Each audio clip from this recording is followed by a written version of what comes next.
아마 많은 분들이 기술적 지표 때문에 속상했던 경험 한 번쯤은 있으실 거예요. RSI가 70을 넘어서 팔았더니 주가가 막 더 날아가고, 데드크로스가 떠서 손절했더니 바로 거기가 바닥이고, 이럴 때면 꼭 지표가 우리를 속이는 것 같다는 생각마저 들죠. 오늘은요, 바로 그 오해를 풀고 기술적 지표를 완전히 새로운 관점으로 사용하는 법에 대해 이야기해보려 합니다. 자, 이 문장이 오늘 우리가 나눌 이야기의 핵심을 정확히 꿰뚫고 있어요. 가장 대중적인 지표인 RSI가 사실은 가장 잘못 사용되고 있다는 거거든요. 왜 그럴까요? 그건 바로 대부분의 사람들이 지표가 보내는 신호를 너무 단편적으로만 보기 때문입니다. 아마 많은 분들이 이 상황에서 과매수라는 단어를 딱 떠올리면서 매도 버튼에 슬쩍 손을 올릴 겁니다. 왜냐하면 RSI 70은 매도 신호다라는 공식이 우리 머릿속에 너무 깊이 박혀있기 때문이죠. 하지만 정말 그게 정답일까요? 바로 그 단순한 공식이야말로 우리가 가장 빠지기 쉬운 함정입니다. 왜냐하면요, 아주 강한 상승 추세에서는 RSI가 70을 넘는 게 고점 신호가 아니라 오히려 와, 이 추세 아직도 힘이 넘치네 라는 증거일 때가 훨씬 많거든요. 이 신호 하나만 믿고 성급하게 팔았다가 더 크게 날아가는 걸 그냥 쳐다만 봐야 했던 경험, 바로 이 함정에 빠진 결과인 거죠. 그래서 오늘 우리가 가져가야 할 가장 중요한 생각의 전환이 바로 이겁니다. 지표를 명령을 내리는 버튼으로 보는 게 아니라 자동차의 대시보드 경고등으로 생각하는 거죠. 한번 생각해 보세요. 엔진 경고등이 켜졌다고 차를 길가에 바로 버리진 않잖아요. 그렇죠? 일단 뭐가 문제인지, 얼마나 심각한지 점검하고 어떻게 대응할지 준비를 하죠. 바로 그거예요. 이 말을 꼭 기억하셔야 해요. 차트와 지표는 미래를 100% 예측하는 수정 구술이 절대 아닙니다. 그냥 지금 시장이 어떤 상태인지 우리에게 더 많은 정보를 주고 우리가 어떻게 대응할지 계획을 세우게 도와주는 도구일 뿐입니다. 예측의 영역에서 대응의 영역으로 넘어오는 것, 바로 이게 시작입니다. 자, 그럼 이 대시보드 도대체 어떻게 읽어야 할까요? 핵심은요, 더 나은 질문을 던지는 겁니다. 아, 팔아야 하나? 이게 아니라 왜 경고등이 켜졌지? 지금 시장의 전체적인 분위기는 어떻지? 이렇게 질문을 바꿔야 하는 거죠. 우선 RSI부터 다시 한번 제대로 짚고 넘어가죠. 많은 분들이 RSI를 가격이 오르는지 내리는지 그 방향을 알려주는 지표로 오해를 하거든요. 근데 사실 RSI의 본질은 속도입니다. 가격이 어느 쪽으로 가는지가 아니라 얼마나 빠르게 그 방향으로 움직였는지를 재는 거죠. 그래서 자동차의 목적지를 알려주는 GPS가 아니라 지금 차가 얼마나 빠르게 달리고 있는지를 보여주는 속도계에 훨씬 가깝다는 겁니다.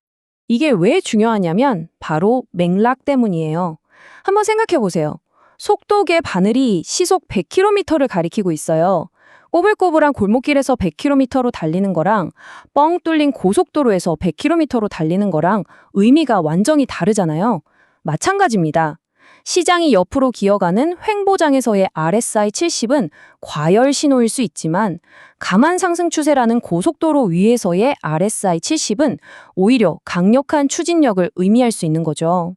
자, 이제 여기서 한 단계 더 깊이 들어가 볼게요. 가격은 계속해서 신고가를 찍는데 RSI의 고점은 오히려 낮아지는 현상, 바로 다이버전스라고 하죠. 이거 많은 분들이 이제 추세 끝났다는 결정적인 신호라고 생각하시는데 정말 그럴까요? 다이버전스 역시 마찬가지예요. 이건 절대로 비상 탈출 버튼이 아닙니다. 그냥 경고등이에요. 속도가 좀 줄어들고 있으니 이제부터 주의 운전하세요 하는 신호지 곧 추락합니다. 이런 뜻은 아니라는 거죠. 고속도로를 달리던 차의 속도가 줄었다고 해서 그 차가 반드시 멈추거나 후진하는 건 아니잖아요. 다시 가속할 수도 있죠. 다이버전스는 이제부터는 리스크 관리에 더 신경 써야겠다는 생각의 전환점, 그 이상도 이하도 아닙니다. 그럼 이 경고등이 켜졌을 때 우리는 뭘 해야 할까요? 바로 이런 대응 계획을 미리 세워두는 겁니다. 첫째, 지금 큰 흐름이 상승 추세가 맞는지부터 확인하고요. 둘째, 다이버전스라는 경고등이 켜졌는지 봅니다. 근데 여기서 바로 파는 게 아니라 셋째, 정말 중요한 지지선 같은 가격의 구조가 무너지는지 이걸 끝까지 기다리는 거예요. 이 구조가 깨지기 전까지는 섣불리 포지션을 다 버리는 게 아니라 뭐 분할 매도를 하거나 손절선을 좀 더 타이트하게 잡는 식으로 관리에 들어가는 거죠. 자, 이제 우리 대시보드를 좀 더 넓게 한번 볼까요? RSI라는 속도계만 뚫어져라 보는 것보다 다른 계기판도 함께 봐야 훨씬 정확한 판단을 할 수 있겠죠. 여러 지표를 조합해서 시장의 전체 그림을 보는 겁니다. 그 다음 계기판이 바로 이동평균선입니다. 이건 뭐냐면요. 매일매일 자잘하게 움직이는 가격 변동, 이런 노이즈를 싹 걸러주고 우리가 지금 달리는 이 고속도로가 대체로 오르막길인지 내리막길인지를 명확하게 보여주는 역할을 해요. 그리고 단기 이평선과 장기 이평선이 어떻게 만나는지를 보면 어쩌면 추세가 바뀔 수도 있겠다는 힌트를 얻을 수 있죠. 골든크로스가 나오면 상승 추세로 들어갈 수도 있겠다는 긍정적인 신호, 데드크로스는 하락으로 돌아설 수 있으니 조심해야겠다는 경고 정도로 생각하시면 됩니다. 자, 좋아요. 이동평균선을 보니까 지금 우리가 오르막길, 즉 상승 추세 고속도로를 달리고 있다는 건 알았어요. 그런데 말이죠. 이 고속도로에 차들이 막 쌩쌩 달리고 있나요? 아니면 텅 비어 있나요? 다시 말해서 추세의 방향뿐만 아니라 그 추세에 실린 힘, 시장 참여자들의 확신은 어떻게 알 수 있을까요? 바로 이럴 때 필요한 게 거래량 지표 OBV입니다. OBV는 개념이 아주 간단해요. 주가가 오를 때의 거래량은 더하고 내릴 때의 거래량은 빼서 지금 시장에 진짜 돈이 들어오고 있는지 나가는지를 보여주는 거예요. 우리 비유를 계속 써보자면 고속도로의 교통량 같은 거죠. 교통량이 많을수록, 즉 거래량이 실릴수록 그 방향에 대한 시장의 확신이 아주 강하다는 뜻입니다. 이 표가 바로 그 대시보드를 종합적으로 읽는 법을 딱 보여주는 겁니다. 보세요. 가격도 오르고 OBV, 즉 교통량도 같이 늘어난다?